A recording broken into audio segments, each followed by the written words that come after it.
Olá, pessoal.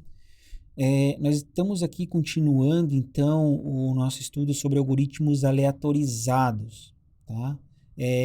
Anteriormente, nós tínhamos falado sobre a parte de corretude de algoritmos aleatorizados, apresentamos alguns conceitos básicos da teoria da probabilidade e como é que aquilo poderia ser usado para explicar a corretude de um algoritmo aleatorizado. É, Hoje nós vamos falar sobre a complexidade de tempo de algoritmos aleatorizados, ou como eu escrevi aqui, a complexidade de tempo aleatorizada. Tá? É, então, para a gente começar a falar sobre essas complexidade de tempo aleatorizada, de algoritmos aleatorizados, a gente precisa introduzir diversos conceitos aí que são lá da teoria da probabilidade também, né? O primeiro desses conceitos aí é o conceito de variável aleatória. É, então, uma variável aleatória, né? A gente vai, assim, no texto a gente vai sempre usar esse VA aqui só para abreviar, X, tá? Definida sobre o espaço amostral ômega, é uma função desse tipo aqui, tá?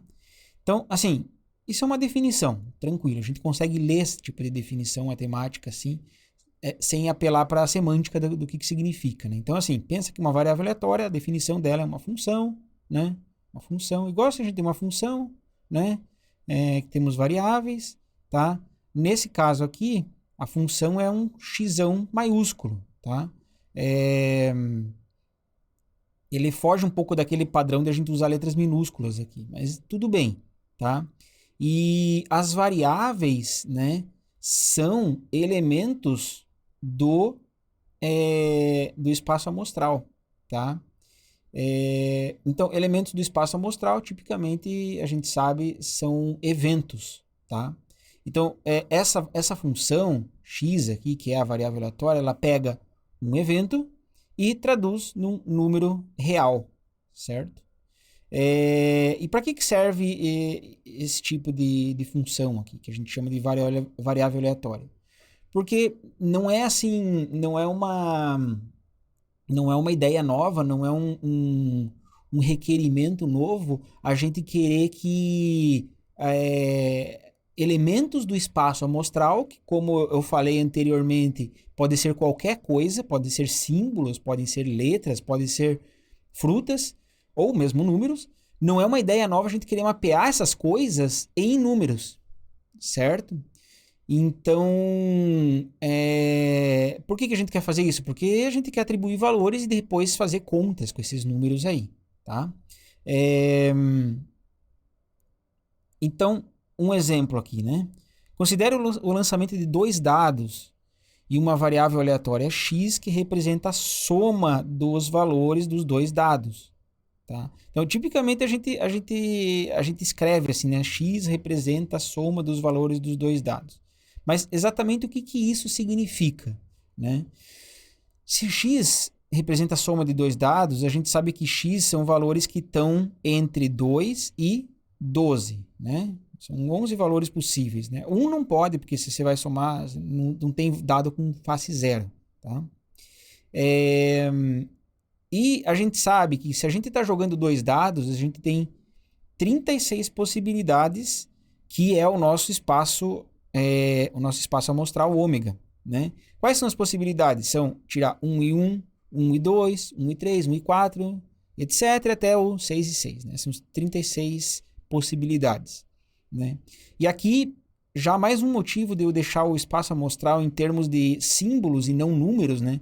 Porque isso daqui não é o número 1, isso daqui é um símbolo, tá? Mas que a gente vai mapear isso daqui para 1, né? A gente costuma mapear isso daqui para 1. Isso aqui a gente costuma mapear para 1, de forma que a gente vai querer mapear esse evento para o número 2, tá?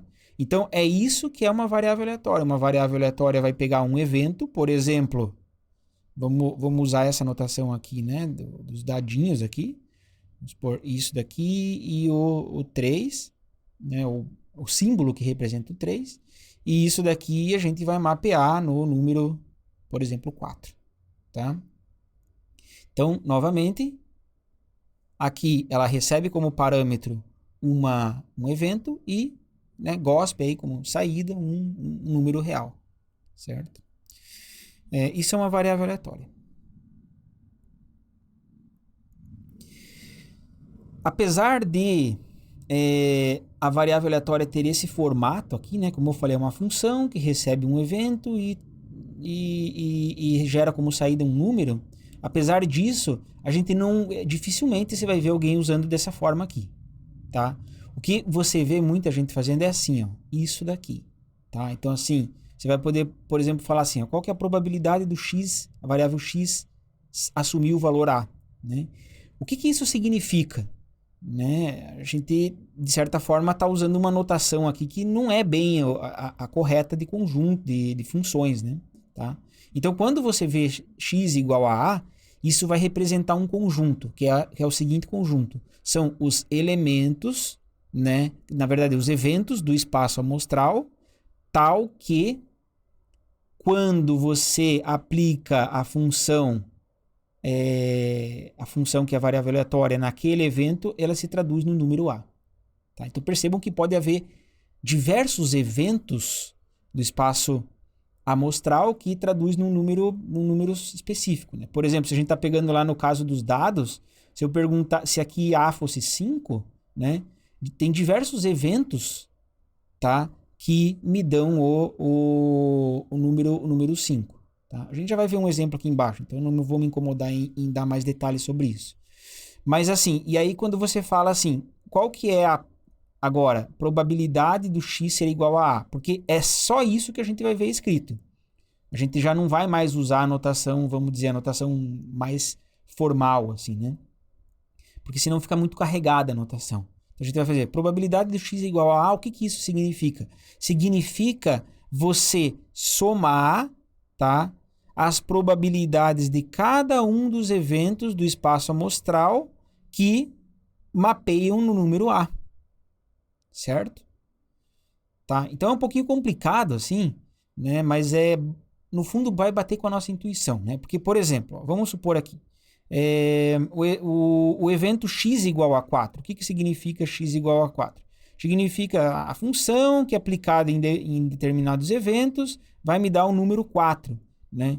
Isso são todos os eventos do espaço amostral que vão me dar o número 4. Quais são esses eventos? Bom, eu tenho 3, ó. Tenho o 1, 3, o 2, 2 e o 3, 1, né? Esse daqui mapeia no 4, esse daqui mapeia no 4, esse daqui mapeia no 4. Os três mapeiam no número 4, tá? Então, quando eu vejo isso daqui, no fundo é esse conjunto aqui com 3 coisinhas, tá? E aí se eu escrevo, eu quero saber qual que é a probabilidade de x ser igual a 4, ou seja, qual que é a probabilidade dessa variável aleatória que representa a soma de dois dados assumir o valor 4. Então, de acordo com essa fórmula aqui, o que é? É a probabilidade do primeiro evento, né, que seria assim, tipo, vamos colocar aqui o 1, 3, que não ficou muito bem desenhado, mas é o 1, 3, mais a probabilidade do 2, 2, tá? Mais a probabilidade do 3, 1, certo? E, bom, a gente sabe que essas probabilidades... Então, são todos os eventos do espaço amostral que mapeiam no número 4. Né? E a gente sabe que a probabilidade de cada um desses daqui é 1 sobre 36, porque você tem 36 possibilidades de eventos, né? Mas você só está pegando 3, né? Então, seria 1 sobre 33, 1 sobre 36, mais 1 sobre 36, mais 1 sobre 36, que me dá 3 sobre 36, ou se você simplificar, isso daqui dá 1 dividido por 12, tá? Então, assim, dificilmente a gente, assim, né, quando você vê isso daqui, assim, quando você vê, por exemplo, essa coisa aqui, tá? Dificilmente você vai ficar fazendo esse trabalho de voltar lá na definição e usar isso daqui, assim. É uma coisa assim, isso daqui, né, isso daqui ele já vem porque é intuitivo, assim, né? Qual que é a probabilidade da soma, né, da variável aleatória que soma os dois dados dá 4, né? Nem sempre você vai trazer isso até a base da coisa, até a definição formal para fazer. O jeito que eles escreveram isso daqui, né, o jeito que as pessoas escrevem isso daqui, que é igual tá aqui, já te dá aí uma boa intuição do que você tem que pensar. Tá? Então você não precisa ficar voltando nessas definições básicas. Tá? É uma coisa bem intuitiva, vamos dizer assim. Né? Mas às vezes a gente sabe que a intuição vai enganar a gente. Né? Então é bom a gente saber da onde que as coisas vêm e o que x igual a 4 necessariamente significa, certo? Bom, então nós já sabemos o que são variáveis aleatórias e já sabemos o que significa um evento x igual a, sei lá, um certo número aqui, tá? Da mesma forma que a gente tem a independência lá nas probabilidades, a gente também pode dizer que duas variáveis aleatórias são independentes. Então, assim, a definição, né? Duas variáveis aleatórias x e y são independentes, c e somente c, isso daqui acontece. Então, por exemplo, se a probabilidade da primeira variável assumir o valor x e, né, e intersecção da segunda variável assumir o valor y é igual à multiplicação das probabilidades individuais. Né? É muito parecido com o que há lá na probabilidade, tá? Só que agora a gente está falando de variáveis aleatórias, né? Então, assim, lá, quando a gente estava só o papo de probabilidade, a gente não tinha esse linguajar aqui, ó, né? Ou essa notação aí, porque essa notação, ela significa coisas de variáveis aleatórias, tá? Bom, para elas serem independentes, isso precisa valer para todo o valor possível que o x pode assumir e todo o valor yzinho que a variável aleatória y pode assumir, tá?